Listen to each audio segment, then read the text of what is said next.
అంటే ఊ అంటే ఫోన్ తీసి యూపీఐ పేమెంట్లు చేసేటోళ్ళు ఈ ముచ్చట మంచిగినుండ్రి. రేపటి నాడు మీ జోబులకు షిల్లు పడే రోజులు రాబోతున్నాయి. హాగో గదేంది పేమెంట్లు చేస్తున్నాం కదా ఇంకేం బొక్కలు పెడతారు అనే కదా మీ డౌట్ అనుమానం. ఏమో మళ్ళా ఒక లిమిట్ దాటితే ఛార్జీలు వసూలు చేస్తారని గుసగుసలు ఇనొస్తున్నాయి. పొద్దున లేస్తే షాయి నుంచి రాత్రి మందు దాకా ఫోన్లు తీసి టక్క టక్క స్కానింగ్లు చేసి పేమెంట్ చేసేటోళ్ళు జర అదుపులుండుర్రి. ఫోన్ ఉంది కదా అకౌంట్లో పైసలు దండిగా ఉన్నాయి కదా అని 3,000కు మించి కొట్టుకుంటా పోతే మాత్రం ఛార్జీలు గట్టక తప్పది. 3,000 మించి యూపీఐ పేమెంట్ల మీద ఎండిఆర్ ఛార్జీలు అంటే మర్చెంట్ డిస్కౌంట్ రేట్లు మళ్ళా తీసుకొచ్చేటందుకు కేంద్ర సర్కార్ ఆలోచన చేస్తున్నదట. ఇప్పుడు ఈ పంచాయతీ ఎందుకు ముంగటేసుకుర్రంటే ఇప్పుడు ఎవ్వరు చూడు డిజిటల్ అని ఫోన్లకు వెళ్ళే పేమెంట్లు చేస్తారు కదా, అట్లా చేస్తే మంచిదే అని చెప్పిండ్రు. కానీ ఈ యూపీఐ పేమెంట్లు జరగాలనన్నా సెల్ ఫోన్తోని చెల్లింపులు చేయాలనన్నా బ్యాంక్ వాళ్ళకు బాగానే ఖర్చు అవుతున్నదట. కాబట్టి మీ ఇచ్చి పుచ్చుకోవడాలకు మేమెందుకు ఖర్చులు భరించాలని మన చెయ్యి మన నెత్తి మీద పెట్టే ఉపాయం చేస్తున్నారట. కానీ ఇది కొనేటోళ్ళకు కాదు, షాపులు పెట్టి అమ్మేటోళ్లకు లాభాల కోసం వ్యాపారం చేసేటోళ్ళకేనట.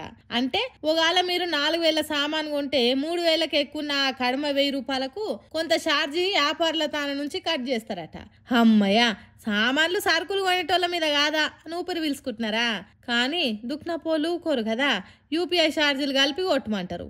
అంతేకాదు దీనివల్ల రానున్న రోజులల్లా ఇది ఇండైరెక్ట్గా మనకి ఎఫెక్ట్ అయ్యే అవకాశాలు కూడా ఉన్నాయి. ఎందుకంటే అమ్మేటోనికి తక్లీఫ్ కాకుండా బ్యాంకులు వాళ్ళ మీద వేసే ఛార్జీలు కూడా మన బిల్లులనే వేస్తారని అంటుర్రు. ఈ పాటికే జీఎస్టీ వచ్చి నడ్డీరో కొడుతున్నదంటే ఇప్పుడు ఇది ఏకంగా నెత్తి మీద బండరాయి పడ్డట్టు వేస్తుంది అంటుర్రు. ఏందో ఏమో కాగితం పైసలు క్యాష్ పేలు తప్ప ఏది తెలియని జనాలకు యూపీఐ పేమెంట్లు అలవాటు చేసారు. అది అలవాటు కానికి మొదట్లో క్యాష్ బ్యాక్ క్యాష్ కార్డులు ఇచ్చిండ్రు. ఇక ఇప్పుడు మనం అది తప్ప ఇంకోటి లేదనుకునేటట్టు చేసి ఇప్పుడు మెల్లమెల్లగా పైసలు వసూలు చేస్తా అంటుర్రు.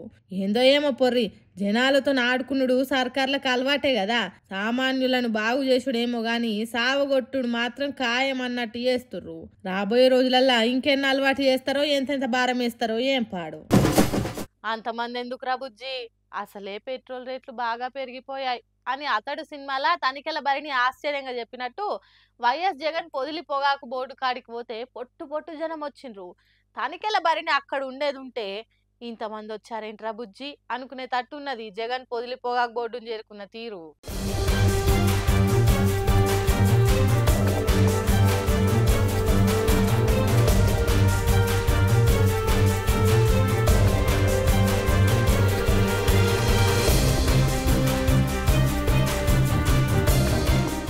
అబ్బబ్బా వాళ్ళు జనమా లేకుంటే తేనెటీగల గుంప, వందలు వెయ్యిలు కాదు లక్షల మందికి ఎక్కువ నిజమైనట్టు కొడుతున్నది. సందు లేకుండా కిక్కిర్సిపోయింది పొదిలి పొగాకు బోర్డు ఏరియా.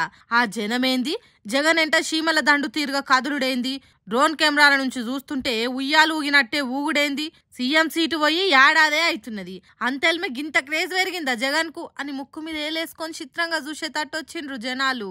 రైతన్నకు కూటమి ప్రభుత్వంలో కుమిలి సచ్చే రోజులు వచ్చినాయి. గిట్టుబాటు ధరలు లేవు, పెట్టుబడి సాయం లేదు, కల్తీ విత్తనాలు కల్తీ పురుగు మందుల దందాలు నడుస్తున్నాయి. ఇదెక్కడి కూటమి ప్రభుత్వం అని అడిగేతానికి పొదలి పొగాకు బోర్డుకొచ్చిండు వైఎస్ జగన్. ఎన్నికల ముందు ఎన్నెన్నో చెప్పిండ్రు గాని తీరా ఇప్పుడు పొగాకుకు రేట్ లేదు. కొన్ని దిక్కులల్లో రైతన్నలు ఆత్మహత్యలు చేసుకుంటుర్రు. ఇది కూటమి ప్రభుత్వం కాదు కాలకూట ప్రభుత్వం అన్నట్టు మాట్లాడిండు. ఇక దీన్ని చూసినాక జగన్ పార్టీని ఫ్యామిలీని ఎంత గిల్లితే అంత బలం పెరుగుతుంది, కూటమి ప్రభుత్వానికి డేంజర్ బెల్స్ మోగుతున్నట్టే అని కామెంట్లు పెడుతున్నారు. కానీ ఇంతగానం మంది వచ్చుడు జగన్ కోసం జంగులేపుడు మాత్రం ఆంధ్రప్రదేశ్ రాజకీయాలలో హాట్ టాపిక్ అయింది. కూటమి ప్రభుత్వానికి రోజులు దగ్గర పడ్డాయని అనుకుంటున్నారట.